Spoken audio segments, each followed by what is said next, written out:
As Brooke said, my name is Kate. I'm an assistant at Renue Physical Therapy in Gres. I have been an assistant for over 20 years, graduated from Delta. And I have two boys, they're 16 and 14, and a husband, a dog, a cat, and a chicken is what we have. So that's just a little bit about me. The objectives today that we are going to talk about, let me just advance this here. We want to identify the common anatomical structures that produce foot pain, distinguish between the common structures that cause the pain, and improve our understanding of our feet in general. The facts about falling, we have to discuss falling a little bit first. 1 in 4 adults over 65 fall each year. And one out of 5 fall cases result in serious injury, such as a hip fracture or a brain injury. So not all falls are reported, but one fall can increase the risk of future falls due to the fear of both falling again and an injury that did result the first time.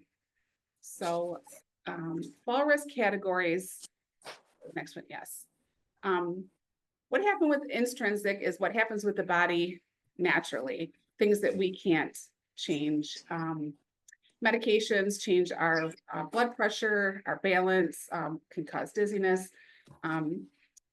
Behavioral changes, maybe we're not feeling like doing as much as we used to and becoming inactive. And then there's extrinsic environmental things, outside things that we can't help. Pavement, poor snow, water puddles, crowds, things like that. What I would like to then talk about in the intrinsics are physical things such as weakness, balance impairments, vision impairments, or endurance, other things such as medications. I briefly mentioned blood pressure and cardiac meds, diuretics.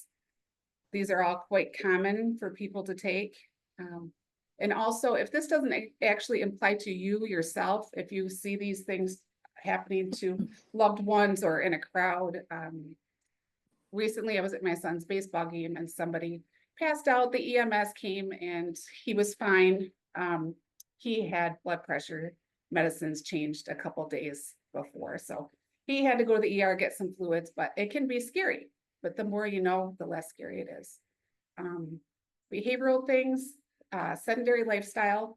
If you don't feel comfortable going out, you stay in, and then when you do go out, it is a little anxiety provoking.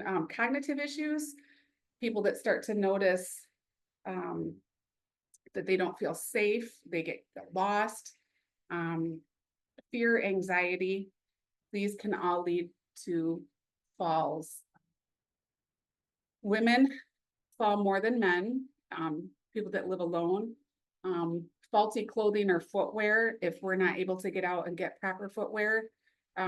If we have increased swelling, our shoes are too small, so we don't wear our shoes, or we don't go shopping for footwear, we lose weight, so our clothes hang, or we gain weight, and we just try and make something work that prevents or that does cause a fall risk for us.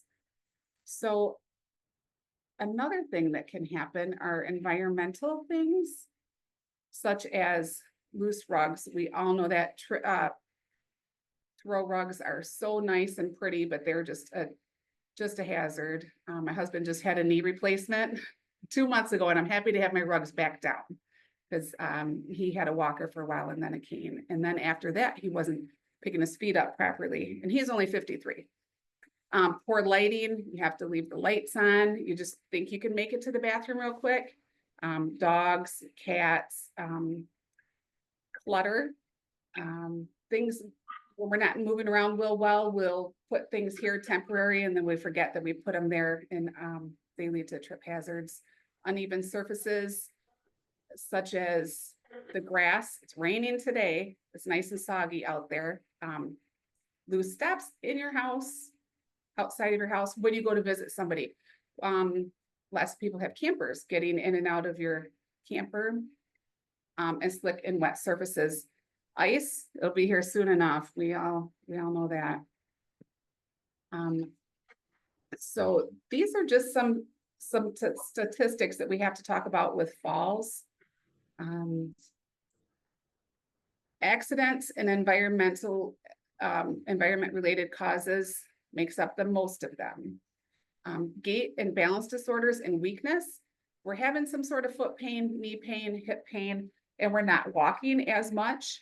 And then when we do to get up, for example, if we're having plantar fasciitis pain, could lead us to stumble, dizziness, and vertigo. That can be caused, again, by medications. Drop attack is a sudden fall without a loss of consciousness. Don't know what happened. Just kind of fell over. It does happen. Confusion, postural hypotension, visual disorders. I have bifocals. It plays a factor in stairs, curbs, syncope, which is your blood pressure. Orthostatic hypotension happens when you're laying down and you're horizontal and you change positions. Your blood pressure takes a little bit to right itself. Then when you stand up, the pressure goes back down to your feet. All of that takes a little bit to right itself. And then there's unspecified causes and unknown things. So the lovely fall cycle. You have a fall.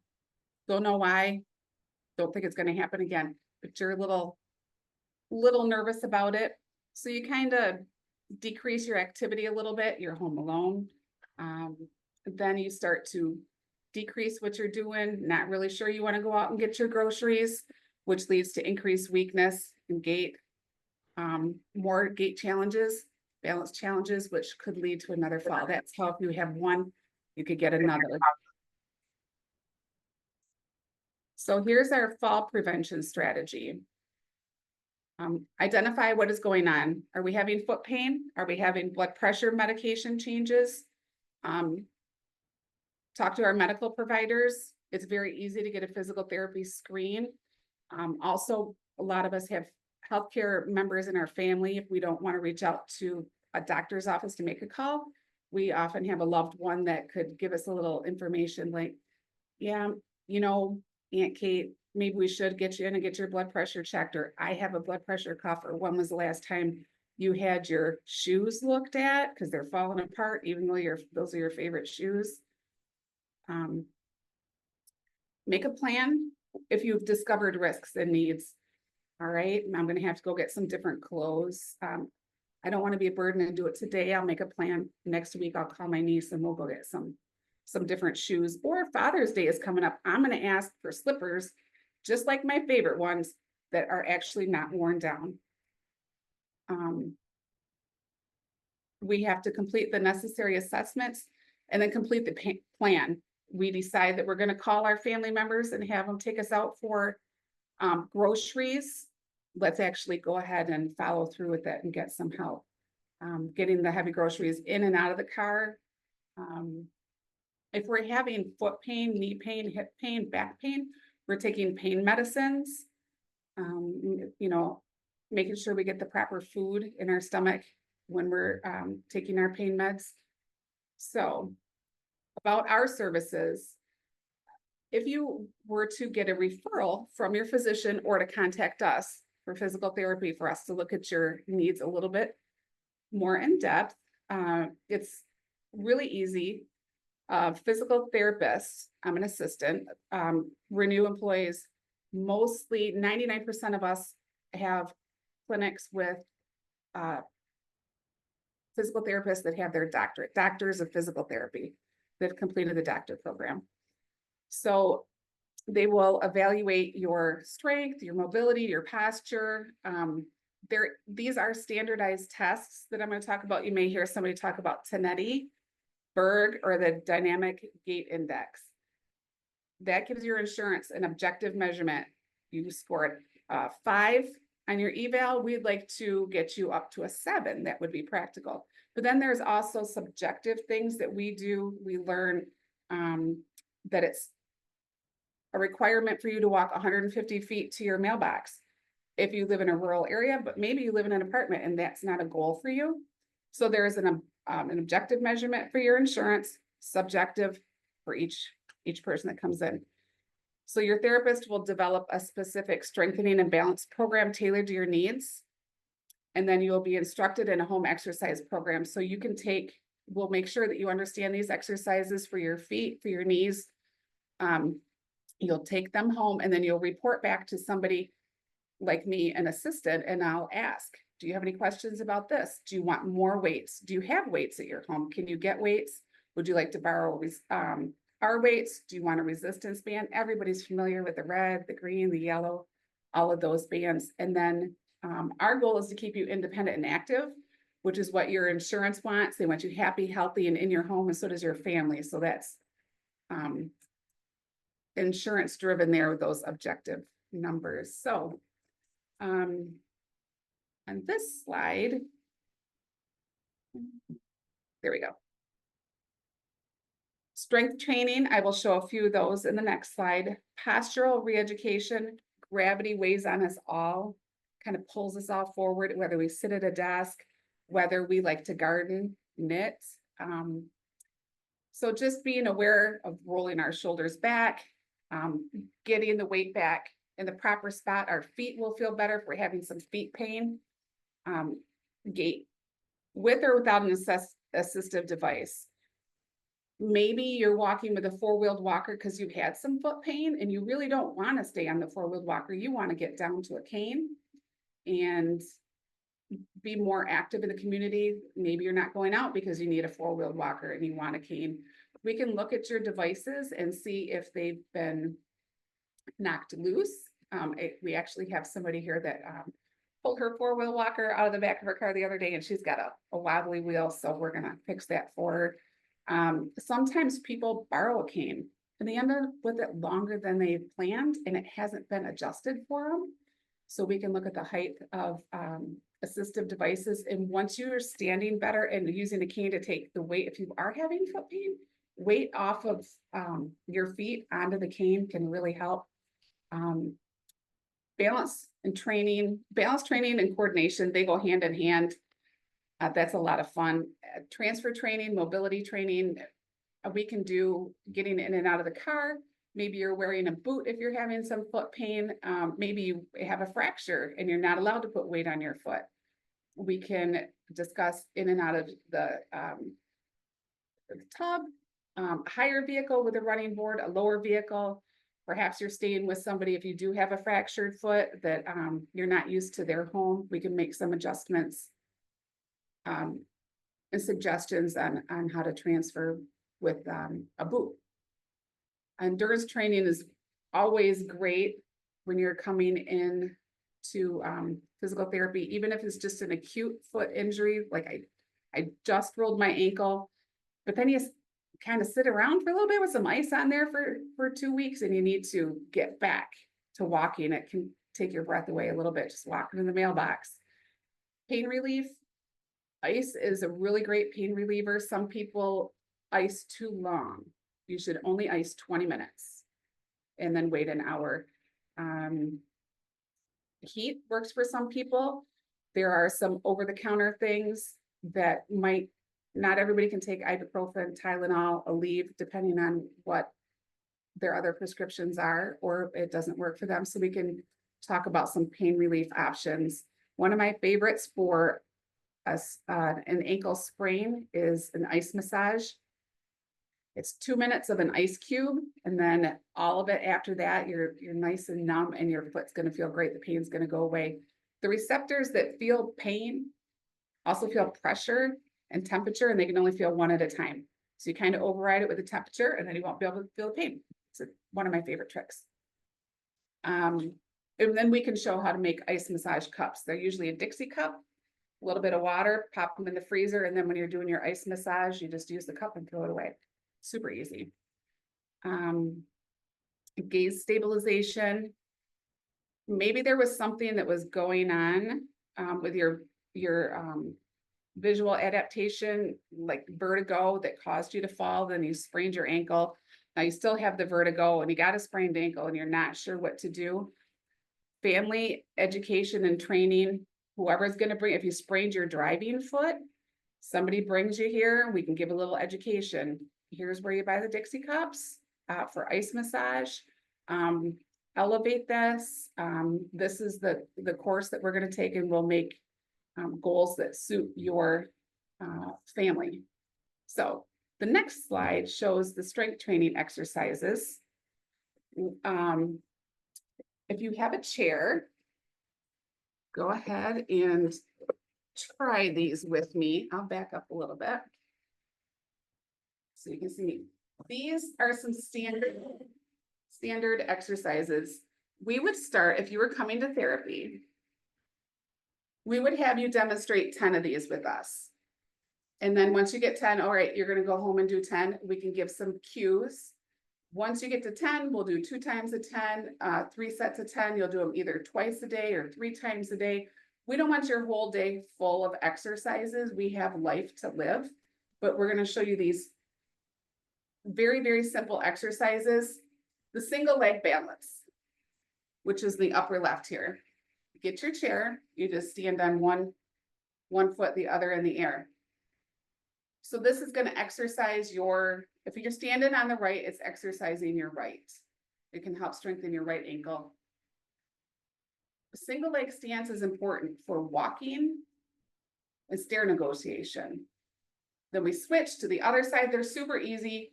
Once you get the hang of these things, and if balance isn't an issue for you, you can do them while you're brushing your teeth. You can do them at the kitchen sink. We like to call them kitchen sink exercises. Home care uses these. Outpatient, and even right after a surgery in the hospital. So what you can see in the picture, this gentleman is hovering his hands. Let's see, very well. If you need to put one down or the other, you can switch back and forth. You start to hover. Next one is a forward leg balance. Same thing, he's hovering his hand over. Single leg stance is really good for stair negotiation. As you can see, it looks like what you do when you start to go down the stairs. Easy peasy, you don't have to be afraid of any therapy. People like to call us physical terrorists. We're not that bad. The next one is the hip flexion and the marching. This is your pelvic rotation. Can't quite see me so well. You can hover your hands if you're really good. If you're not, hang on, get your knees up nice and high.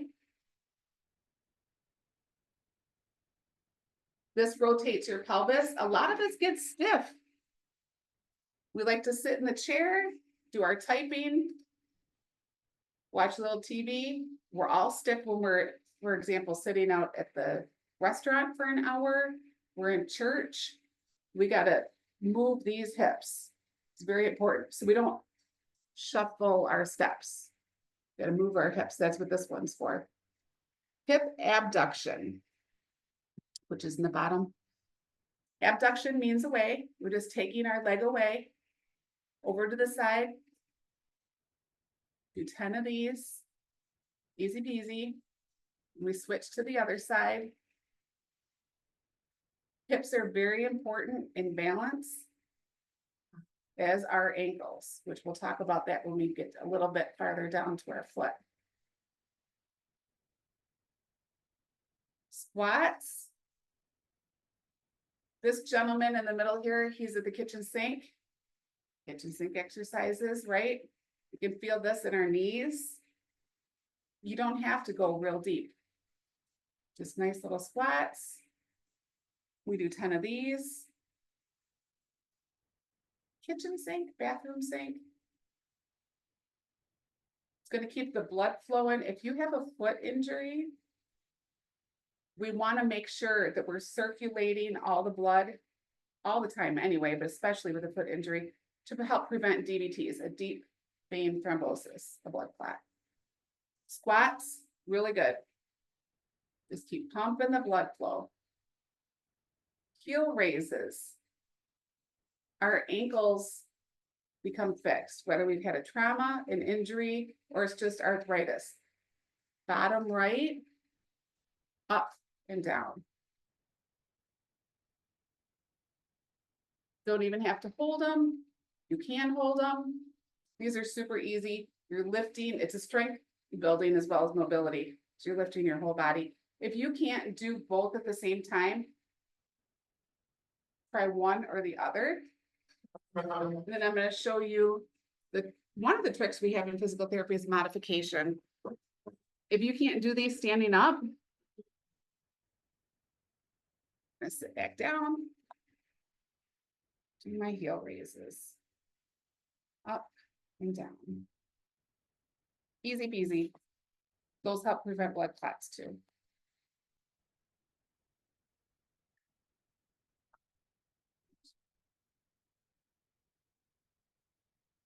All right.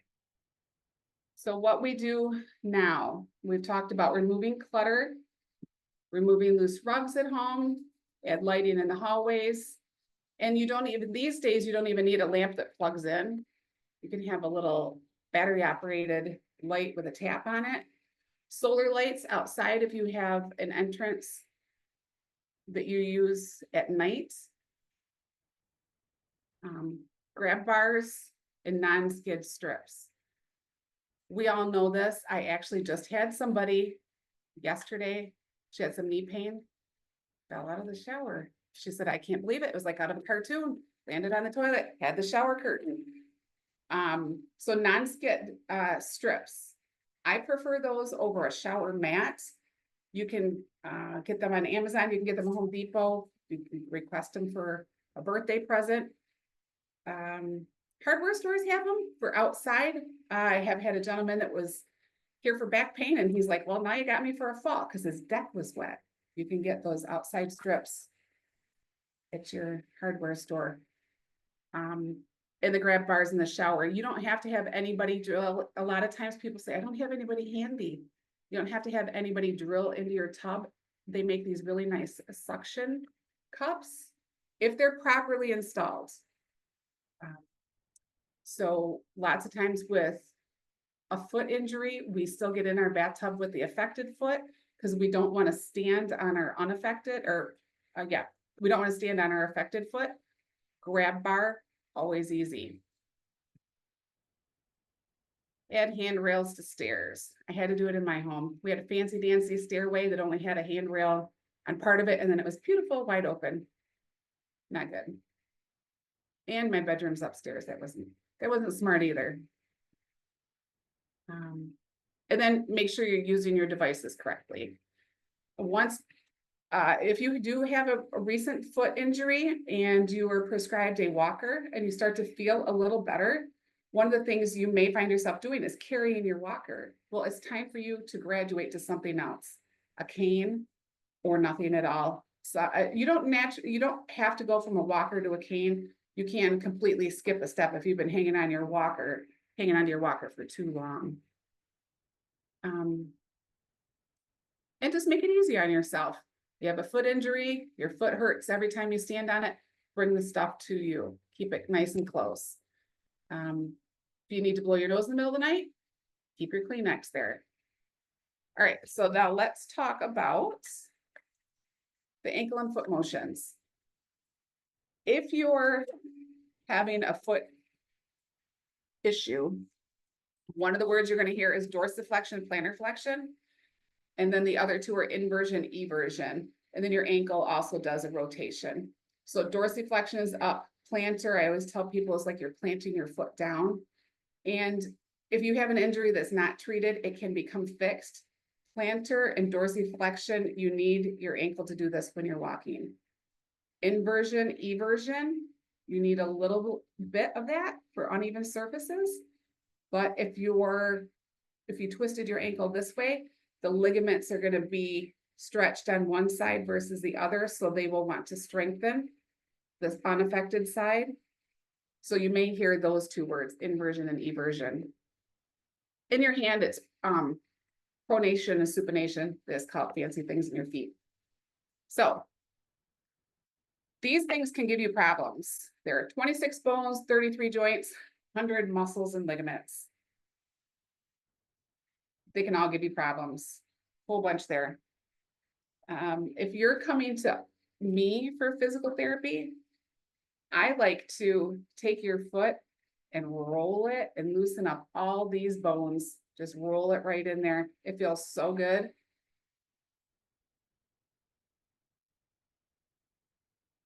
So this is the outside, the outer portion of your ankle. If you're standing next to me and looking at it, this is your calcaneus here, one of your main bones. That's probably more common to most people. And then at the top, these two bones here, tibia and fibia, those are your shin bones. These are all the ligaments.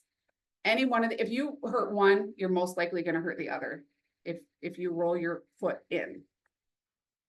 All right. And then this is the inside of your ankle. All of these can be strained. You strained one, you're going to probably strain all the other. Here's your heel bone looking in. This little one right here likes to give people problems.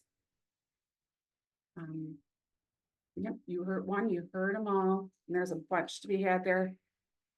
So if you sprain, a sprain is with a ligament, a strain is with a muscle. So we're spraining our ankle. This picture shows your foot rolling to the outside. So all those ligaments that we were just looking at, they're all probably affected one way or the other. It'll be a sharp pain. You'll get some swelling. Body naturally sends fluids to the areas that have trauma. You'll have difficulty standing on it. It'll feel wobbly, and there'll be a popping sound at the time of the injury. When you think about it, like, did I just sprain my ankle? Yeah, I heard it. Yes. So here is another injury you probably heard a lot about, plantar fasciitis. So this little band in the center is your fascia. We have a lot of people for this. This fascia, the way that it's most easily described is, if you see in the picture, the red is the muscle, the white is other soft tissue, but there's also a film over your muscle, like when you're cleaning a chicken breast and you pull the muscle off, all that white stuff in there is your fascia. So if that gets stretched out and inflamed, it's going to give you some problems, not only in your feet. You probably mostly heard about it in your feet, but we have it in our shoulder. We have it everywhere in our body. So when we're working on a shoulder injury, we have to address the muscles and the fascia in there. So this ligament here connects the front of the foot and the back of the foot. It's often confused with heel spurs, but what's common about plantar fasciitis is right when you wake up, it hurts because you're sleeping and gravity pulls your foot like this, and then you wake up and you stretch out. That's plantar fasciitis pain. You'll have pain here, but if it happens right when you wake up, it's plantar fasciitis. If it stays there, it's probably a heel spur or something else we're going to talk about in a minute. Plantar fasciitis, what we have you do in therapy, we stretch this out with maybe a tennis ball, a frozen water bottle. Ice is so good for pain management. So you're getting up, your foot hurts, you kind of hobble around a little bit, you reach for something because your walker is not there, your cane's not there, you don't have one, and you hurt. This leads to the fall, which leads to the cycle, which is a whole vicious cycle. You can't prolong standing hurts. You can't stand in the shower. It's where the shower bar comes in. Mostly though, in the morning, that is the key with plantar fasciitis, when you get out of bed and it hurts. So a fracture, immediate throbbing pain. It hurts with activity, but it's better with rest. You're not sure, you don't know if you sprained it, if you fractured it, there is going to be a deformity. You're really going to be able to tell, my foot's not right, my ankle's not right. This isn't just a sprain. I didn't just stretch those white ligaments. I did something. If you touch it, it really hurts. The other things that happen with bones and joints, bunions, that is an outward bulge at the big toe. And then it can be quite painful. It can be cosmetically made to look better, bunion surgery. There's swelling, redness, and soreness around the big toe joint, pain, and limited movement of the big toe, which when you're walking with the plantar flexion and the dorsiflexion and you have that pain there, start limping, start sitting down, not really going places. I'm not walking around the grocery store. My bunions are killing me. This is a whole little cycle of things that can be corrected with just a little bit of knowledge, reaching out to our family members and asking, hey, have you ever gone anywhere for foot pain? Have you guys ever had your bunions act up? Gout? That is a very intense joint pain. It's most severe within the first 4 to 12 hours, and it lingers, and it's red, and it hurts. If you've ever had gout, you know, it is not just in your feet, but it is quite painful. You have a gout flare-up, don't know what it is, you never had it before, you're calling the neighbor, can I borrow a set of crutches? You call your grandson that played football and hurt his knee, hey, can I borrow your crutches? I can't really get around right now. I've got something going on. So we do treat gout in physical therapy. If you contact your primary care physician, they'll probably give you a script and then send you to us. We can talk about pain management and help you make some modifications to get through this pain, like recommendations for toilet transfers, tub transfers, vehicle transfers, things like that. So tendonitis, just what it is, the inflammation of the tendon. It doesn't just happen in the foot. We've had tennis elbow, golfer's elbow,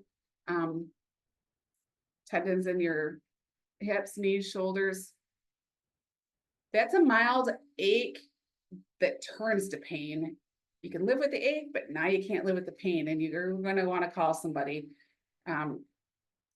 Moving it kind of makes it feel a little bit better, but you can't do anything heavy. You can't get the thing of cat food out of the car. You can't lift the case of water bottles. You're calling your doctor, like, I thought I could make it through. I don't know what's going on with my feet. Your tendon, unlike a ligament was muscle to muscle. A tendon is muscle to bone. Those are the two differences between a tendon and a ligament. So, speaking of tendons, in the middle here, the Tom, Dick, and Harry, these three are you injure one, you get them all. And that's what I like to do, ice massage on it. Helps firm that up, take away the pain. You roll your ankle there. These long ones can give you lots of problems for being such a small space. Look at all these bones and muscles that they have in here. Lots of stuff to give us problems. Okay. These are the muscles, main muscles for the fibula and tibia. Usually when you come to therapy, we're going to see these things. We're not going to bring them up and, well, you blew out your brevis. We're going to take it easy on you and give you some strengthening for your ankle to go inward or outward. You may hear inversion, eversion, but none of these crazy muscles, any of these names, but there they are. This one top to bottom, there's a little one in here, one in the front. Your Achilles tear. This is the longest tendon in your body. You won't be able to push off as the picture shows. You're gonna be like, I can't walk. I can't lift my foot up. I can't push up. I can't lift my heel up. You will hear that classic popping or that snapping. Is very painful. So get a hold of your doctor right away. There's tons of things we can do to alleviate your pain in the beginning and then get you mobile again. If you get scar tissue that adheres down, you're not going to have the flexibility in your ankle uneven surfaces.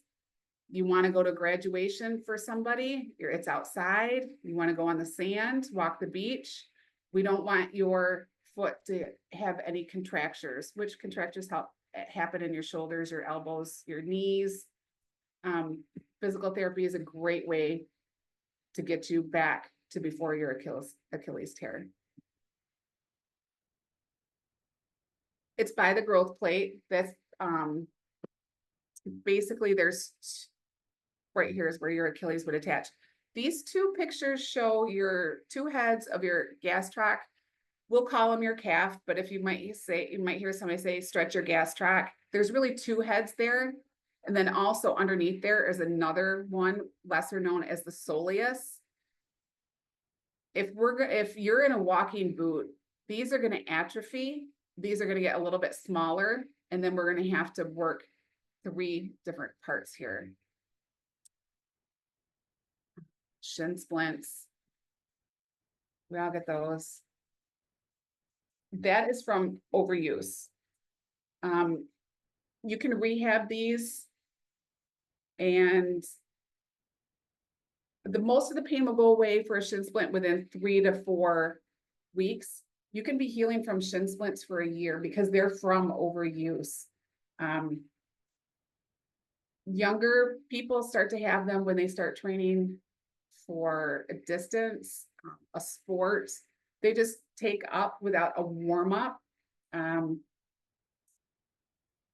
They can be quite painful. Rehab would take about a year. And of course, you're not going to come to physical therapy for a year. You're going to get your goals met. You're going to get educated on your home exercise program, what to do at home, and when to call us again if there's continued pain. Oops, did I go backwards? There we go. Okay. The nerves, neuropathy. This is numbness. There is pain and increased with neuropathy, pain and increased sensitivity to touch, muscle weakness, wasting, and paralysis. These are like the toe comes from L4 and L5.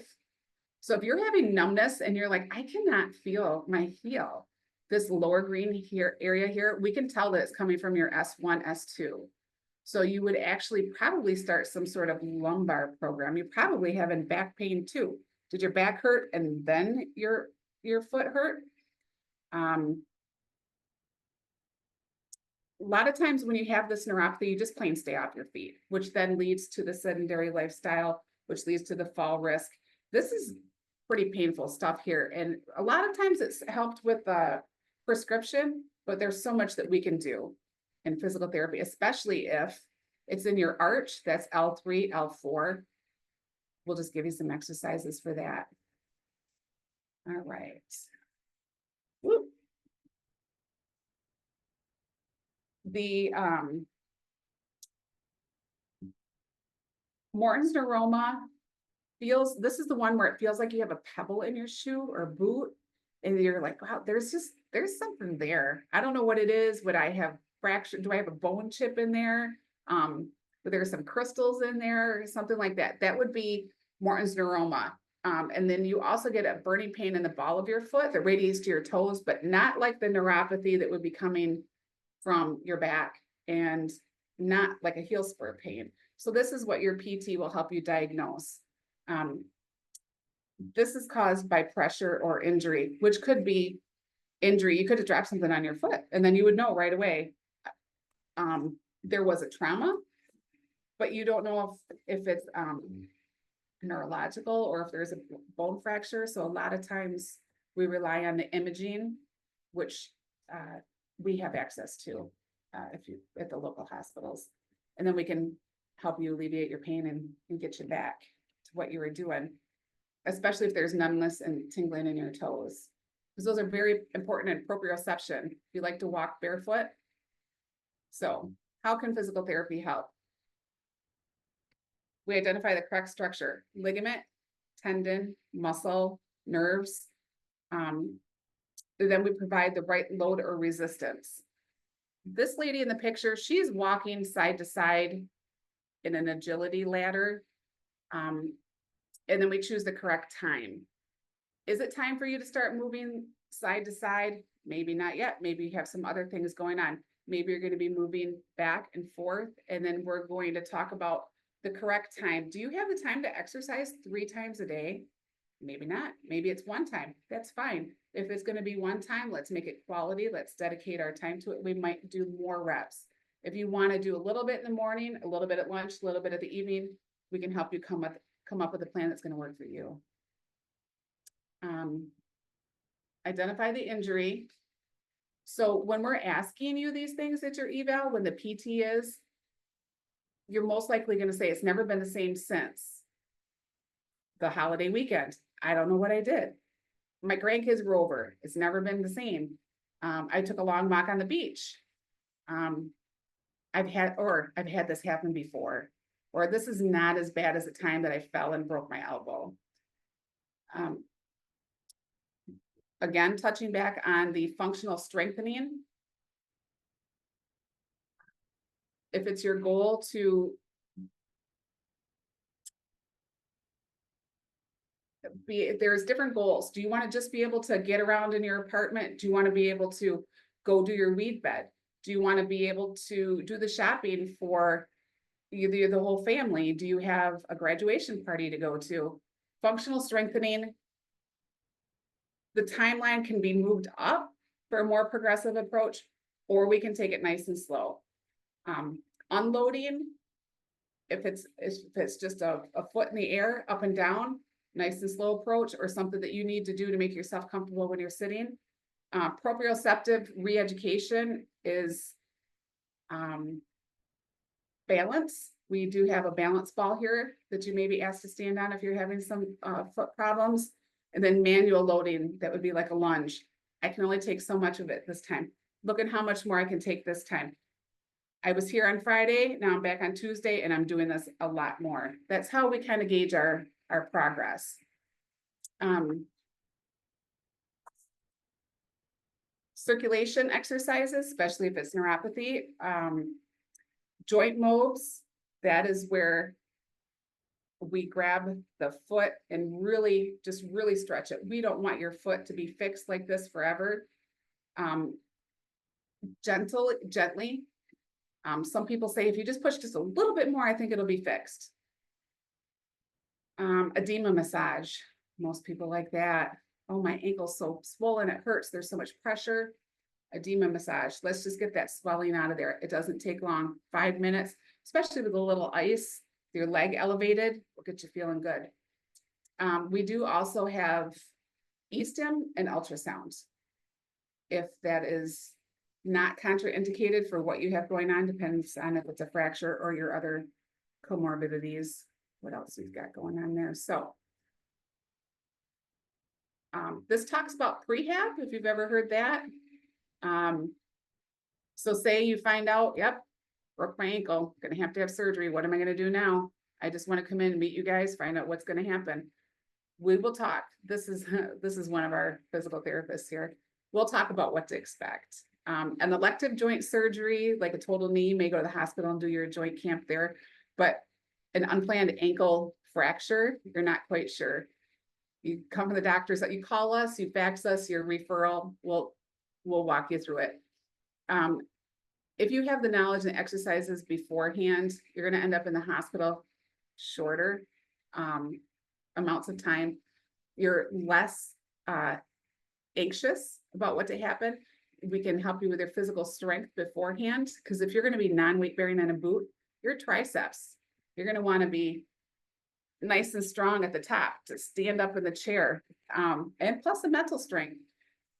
If you know what's going to happen, who's going to help you, who's going to give you the ride home. Well, my son's going to give me a ride home. What kind of vehicle does he have? Well, he's got a F-250 with a running board. How am I going to do that? We can talk you through it. So,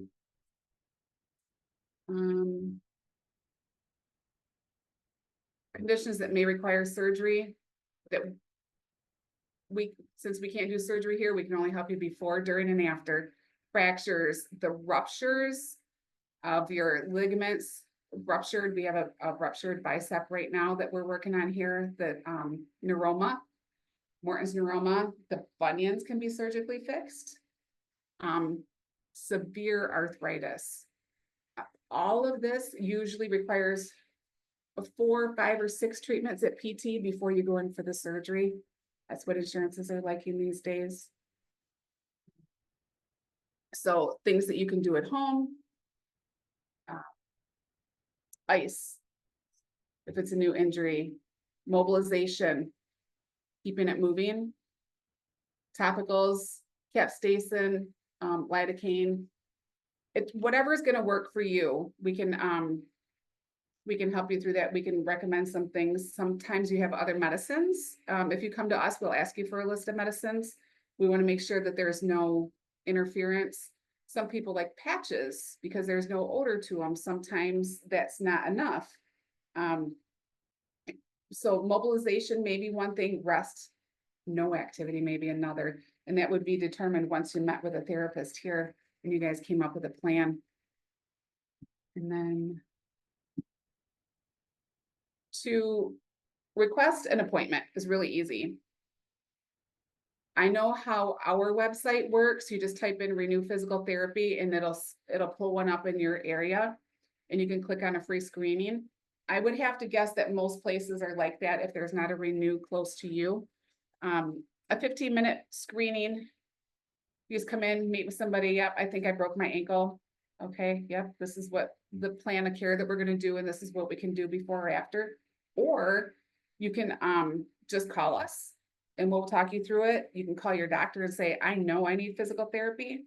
Can I please have a script fax to X, Y, or Z? Or next time you're in the doctor's office, just bring it up. You know, I think I might be having some plantar fasciitis pain. Or if you are taking a prescription for gout, hey doc, have you ever thought about therapy? Do you think I can get in there?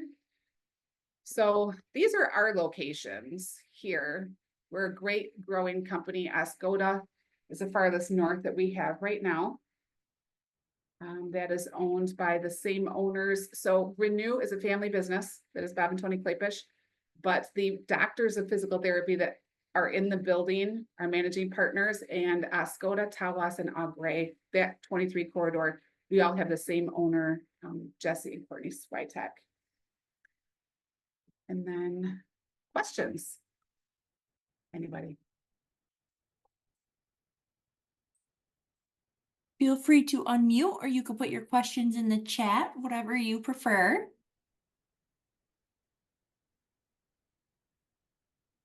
I can't get to my menu, hopes, so I don't know how my audio is. To make that adjustment, but you used ice a lot. When do you determine whether it should be ice or heat?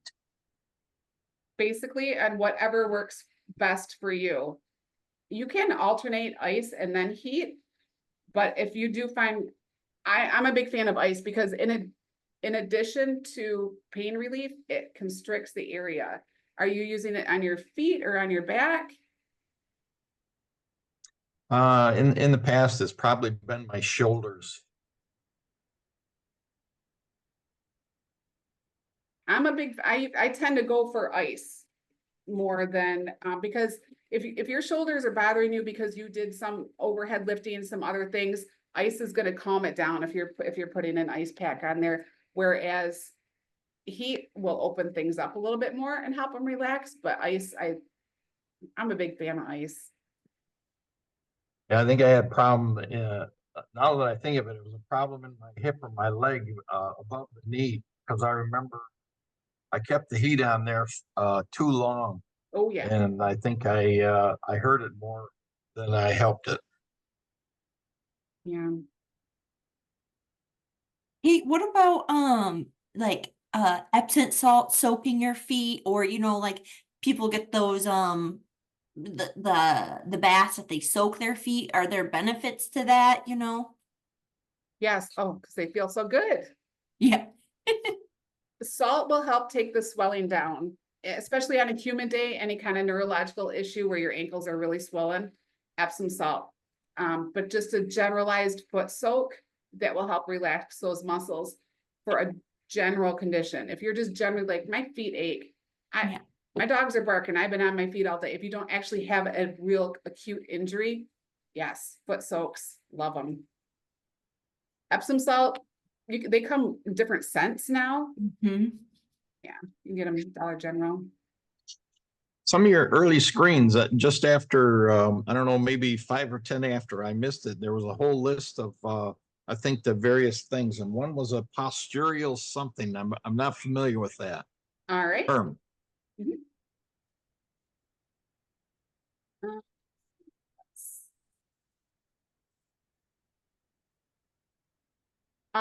It could be on the cause of falls. Was it postural hypotension?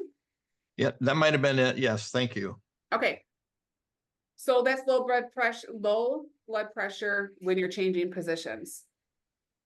So sometimes if it's, I stood up too fast, just giving yourself a second, but it's also laying down. So say you've been laying down, you've been icing your foot because it hurts, and then you decide to get up too quickly, and then that causes a fall. It's not actually the fracture that did it, or the foot pain. It would be the blood pressure, low blood pressure. And if you just take a second, it'll work again against gravity. So it's just like, like a level. When you change the level. No, I got you. I've been warned by one of my doctors that I need to be careful when I go from a prone position to a vertical position. I need to really watch it. Yep, just take But I your don't, time. again, I wasn't familiar with that term. Thank you. Yep, you're welcome. You also have a question in the chat. It says, my son injured his ankle sliding in baseball. It was diagnosed as a severe sprain. Do I need to worry about the ankle being weak and re-injured when playing football this fall? Most likely not. If it was going to re-injure, it would have happened right away. In the same baseball season. So usually for those types of things, there's an over-the-counter brace given for a little bit. Those don't last too long, a week or two. And then the likelihood is just as much as anybody else that would re-injure it again. Great. Any other questions? Yeah, I have one more. I don't know if this is a fair question for Kathy or not. I see you concentrated mostly on the lower extremities, nothing, the arms, the hands, the shoulders, and that sort of thing. Is there some reason for that? We just had Yeah.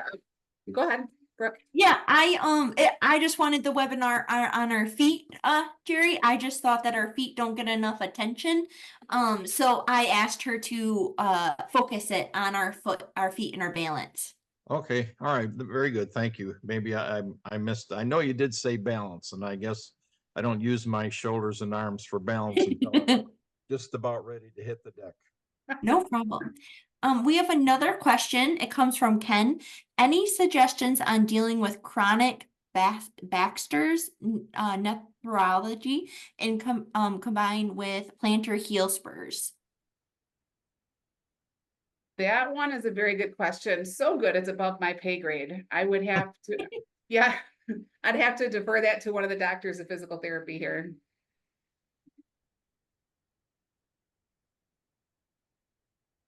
And that would be like when you talked about two of like the 15-minute consultation. So if he hasn't seen someone, give them a call to potentially meet with them for that 15 minutes. Yes. Yeah. Yes. Great connection there, Brooke. Yeah, that is exactly how to do it. Wherever you live, reach out to your physical therapy. That's standard across the board. Oops. Did I just changed the whole screen? Yeah. Yep. That's okay. Most places are pretty standard like that. Just give them a call, ask that same question, and they can get you a good answer, take a look at you. I know in September is National Fall Prevention Month, so that's coming up, and some of the physical therapists locations in Northeast Michigan will do a free fall prevention consultation. So I highly suggest in the month of September contacting your physical therapist places. Yes. Physical therapy is a very underutilized resource that we have. Yeah. I want to add one thing, if I may. It's kind of personal, but I want to air it out there. You know, for years we've gone to the doctors and folks have talked about falling and that sort of thing, and I've never really took it very seriously. But just a little over a year ago, we had a fall in our family here, and it changed everybody, not just the person that fell, but it changed my life immensely. And I think Brooke knows exactly where I'm coming from. But the thing that I really want to iterate on is that it isn't only the person that falls and hurts themselves. It takes maybe one or two others down with them as well. Thank you. Thank you. Yeah. You're absolutely right. Sadly, Jerry's right. And falls are the #1 cause of injury in emergency rooms visits by people over the age of 65. And the amount of money spent on falls is enormous. So highly suggest, going and seeing what is offered. If you are finding yourself a little weaker, it's better to catch that than, what Kate talked about, that vicious cycle. We don't want to be a part of that at all. So I would like to thank everyone for attending and thank our speaker for coming and presenting today. The evaluation link is located in the chat, and I will also email it to everyone that I have everyone's email. Again, I appreciate you all for coming, and I will see you next month. In August, our webinar is on what types of food should you be eating with the phytochemicals and the importance of those. So it's going to be really beneficial, and I hope to see you all there. Thank you, everyone. Thank you, Kathy. Appreciate it. Yes, everybody have a great day. You too. Bye-bye. Thank you, Brooke, as well. Sorry. No, you're good too, Jerry. Bye, everyone. Bye-bye.